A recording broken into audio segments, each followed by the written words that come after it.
Hey, RetconRaider here.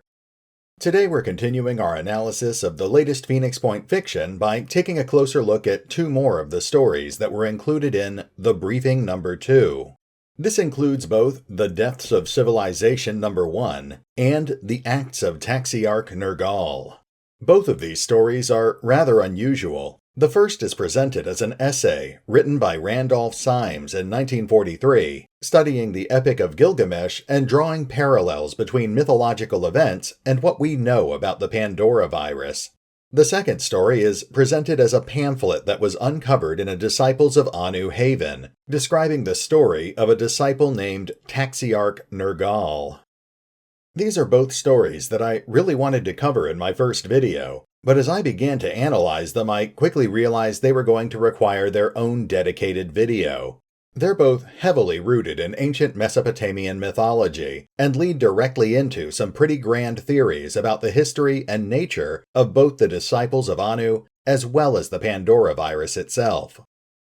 Since these stories are presented in such an unconventional fashion, let's start by briefly paraphrasing the Epic of Gilgamesh. Then we'll move on to the numerous observations and theories that these stories introduce. The Epic of Gilgamesh is one of the earliest surviving great works of literature, dating back to ancient Mesopotamia in 2100 BC. The story revolves around Gilgamesh, a demigod who rules over the city of Uruk, and who routinely abuses his right to sleep with women on their wedding night. The populace petitions the gods to stop this oppression, and the gods respond by creating Enkidu, a wild man who is Gilgamesh's physical equal. The gods then ordered a temple prostitute to convince Enkidu to come to the city of Uruk so he could confront Gilgamesh. Enkidu and Gilgamesh meet and fight, with Gilgamesh eventually prevailing. The two become fast friends, and Gilgamesh convinces Enkidu to join him on a quest to slay the terrible Humbaba, a monster that dwells in the cedar woods. Despite receiving warnings from others, as well as dire prophetic dreams, the two seek out and defeat Humbaba. When Humbaba pleads for his life, Enkidu convinces Gilgamesh to kill him, and they subsequently cut down the cedar woods to build a temple to the god Enlil. Afterwards, Gilgamesh refuses the advances of the goddess Ishtar, and she in turn petitions her father Anu to punish Gilgamesh for this insult. Anu initially refuses her request, but when she threatens to raise the dead to attack the living, he relents. He sends the monstrous Gugulana, the bull of heaven, to lay waste to the city of Uruk. Gilgamesh and Enkidu arrive soon afterwards and slay the bull, taunting Ishtar with the remains. Soon afterwards, Enkidu has a prophetic dream showing that the gods have decided one of the heroes must die for the crime of killing Humbaba and Gugulana. Enkidu is marked for death, growing increasingly ill over a period of 12 days, and then finally passes away. Gilgamesh laments his friend's passing and sets off on a new quest to discover the secret of eternal life. Intent upon finding a man named Utnapishtim, who was granted immortality by Enlil after the Great Flood, Gilgamesh travels to the Garden of the Gods. On the way there, he encounters and overcomes a number of challenges, including a pride of lions, scorpion men, and the waters of death. He meets with Utnapishtim, who reprimands him for fighting fate, but who eventually points Gilgamesh towards a plant that will make the demigod young again. Gilgamesh straps stones to his feet and walks to the bottom of the ocean to retrieve this plant, but on the way back to Uruk, the plant is stolen away from him by a serpent. Crushed by his apparent failure, he returns to Uruk, where he is heartened to once again see the walls of the city that he helped build. So now that we know a bit more about the Epic of Gilgamesh, let's take a look at what is perhaps the most significant of Randolph Symes' theories, which revolves around the idea that the Mesopotamian pantheon represented beings of extraterrestrial origin. He notes that many ancient creation myths involve a singular driving will behind the creation of entire pantheons, with the gods that populated these pantheons then creating or absorbing additional life forms to further extend their influence. This can be likened to what we know about the Pandora virus, which appears to be driven by a single entity that has essentially created a biological network of weaker creatures. The Pandora virus itself creates massive mutants such as the matriarch or the crab queen, potentially representing what ancient civilizations may have interpreted as gods. If we continue following this train of thought, then that brings up some particularly notable observations. For example, the driving force behind the creation of the Mesopotamian pantheon was the god of the sky. According to the mythology, Anu was the original leader of the gods, acting as the supreme source of all authority. But by the time the Epic of Gilgamesh was written, Anu had been largely supplanted by his son, Enlil, the god of wind, air, earth, and storms. Some versions of the mythology describe this as being an antagonistic event, with Enlil actively overthrowing his father. Regardless of their exact relationship, Enlil is frequently portrayed as being the force that literally separates the sky from the earth, thus keeping his father, the sky god, away from humanity. This is fascinating because all of our current evidence, gathered from stories such as the Disciples of Anu and Far Out There, seems to imply that Anu is the entity entombed in the ruins of a city on the distant planet of Yuggoth. In fact, in the story The Tomb of the Phoenix, the ancient hominins even identified Yuggoth as the home of the gods. What's more, the disciples venerate Anu, the Sky Father, while actively seeking to subjugate the Pandora virus, which may actually imply that they are two separate entities. We'll come back to that theory a little later in the video. Further, the mythology surrounding Anu and Enlil has other loose parallels with events that occurred in the Phoenix Point setting, especially if we accept the premise that Enlil may represent the fragment of Yuggoth that first brought the Pandora virus to Earth. The mythology tells us that Enlil sired 4 children with a human woman, with his first son being Nanna, a god of the moon. This myth could be compared to the event confirmed in The Hatch, which shows that the fragment from Yuggoth first collided with the moon, leaving behind a smaller infected fragment before continuing on to Earth.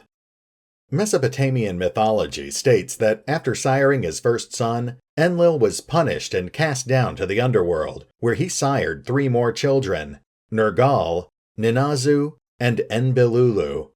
It seems likely that these children may have been virus-spawned mutants created during the early period of the initial viral outbreak, especially if we interpret the mythological underworld as representing the depths of the ocean, where the fragment landed. For example, we know that the Pandora virus initially spreads through bodies of water and tends to favor aquatic mutations, which would certainly explain Enbilulu, who was a god of rivers and canals. Likewise, if we accept the idea that the underworld represents the depths of the ocean, then that might also explain Ninazul, who was a god of the underworld. But perhaps the most telling example is Nergal, the god of war, death, plague, and pestilence, who also seems to be the focus of the other new story, the Acts of Taxiarch Nergal. In this story, Nergal is described as being a soldier of the Empire, before the time of the Flood. He slaughtered the enemies of the Empire until having a crisis of conscience, but returned to the Empire's service after the star wormwood fell from the sky. As the time of the Flood and the Mist began, the nations were gripped with madness, turning on each other.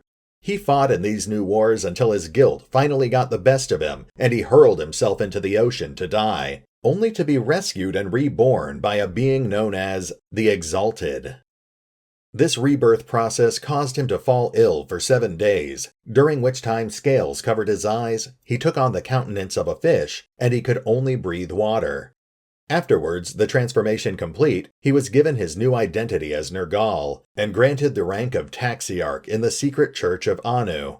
Perceiving his rebirth as absolving him of the sins of his former life, Nergal now fought in the name of Anu and the Exalted, dedicating his life to furthering the goals of the church. Other actions attributed to Enlil in the original Mesopotamian mythology can also be lined up with what we know about the Pandora virus. For example, Enlil is said to have created a great monster known as Humbaba. Humbaba is described as being a hybrid being, a mixture of lion, vulture, bull, and serpent, which would certainly match the idea of the hybrid mutants created by the Pandora virus. Further, Humbaba is said to dwell within a cedar woods, which Symes suggests may have served as an extension of his being, because he was aware of anything that happened within the confines of his woods. This is something which can be equated to how the virus-spawned microbial mist can instantly alert nearby mutants to the presence of other life. Although Humbaba is the clearest example presented in the Epic of Gilgamesh, Randolph Symes points out the presence of other creatures that may also be equated to the mutant spawned by the Pandora virus. This includes the scorpion men who guarded the tunnel leading to the Garden of the Gods, the stone giants needed to cross the River of Death, and perhaps most notably, Gugulana, the Bull of Heaven. Enlil is also attributed with causing the Great Flood that once threatened to wipe out all of mankind.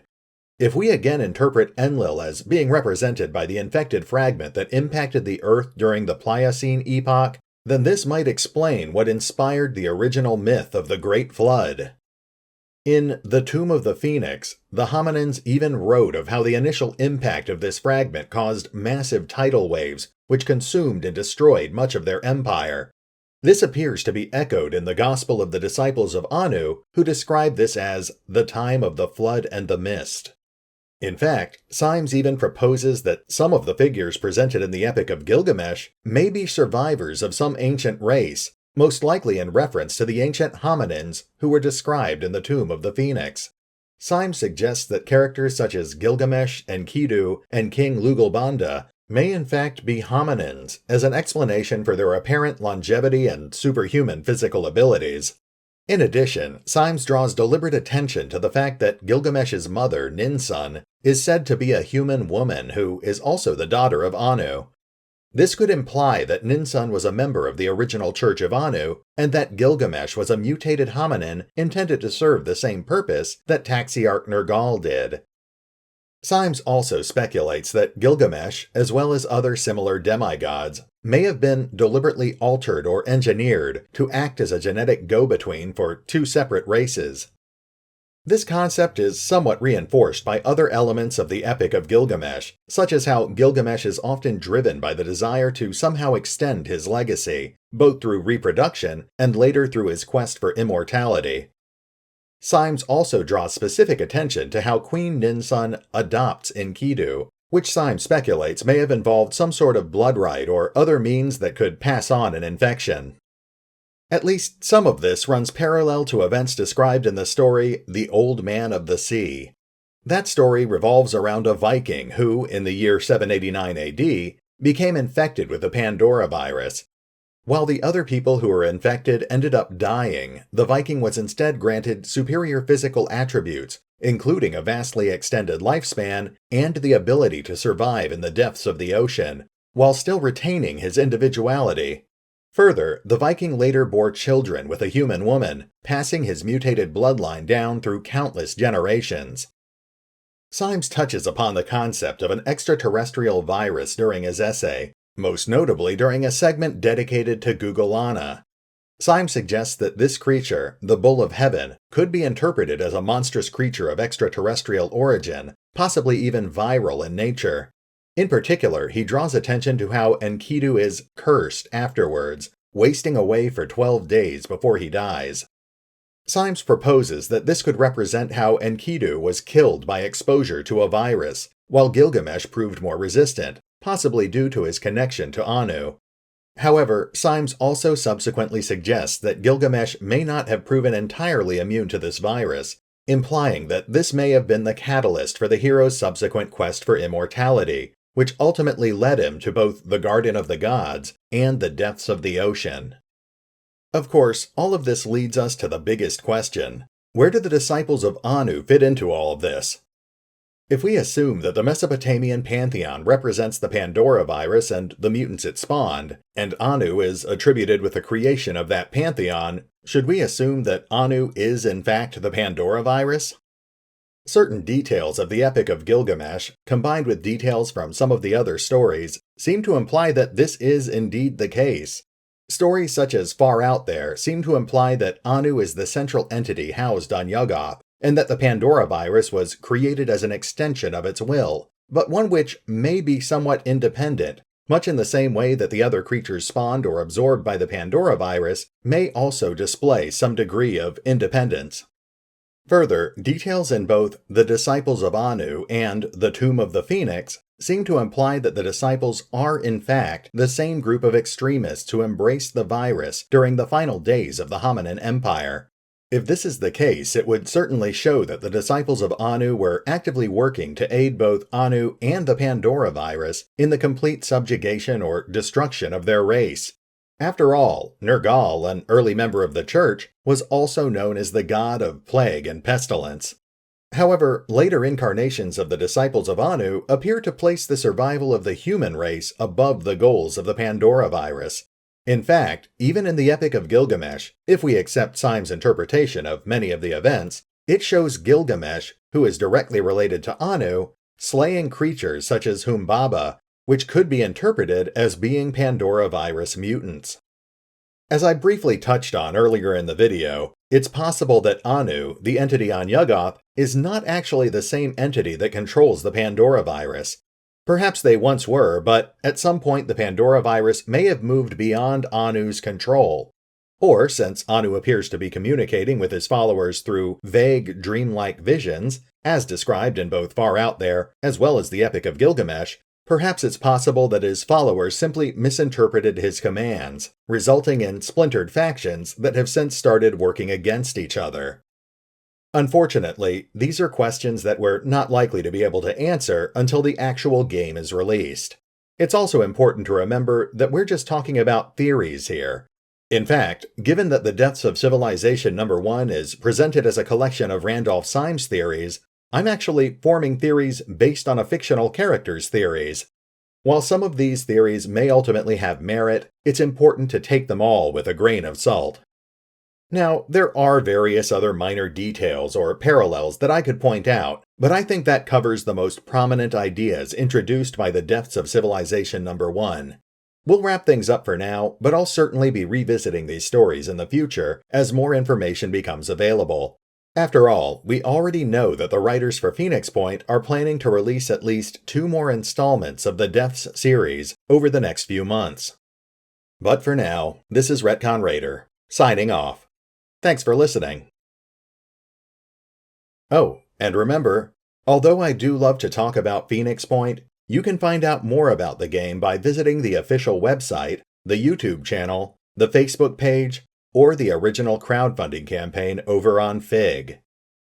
Links are in the description.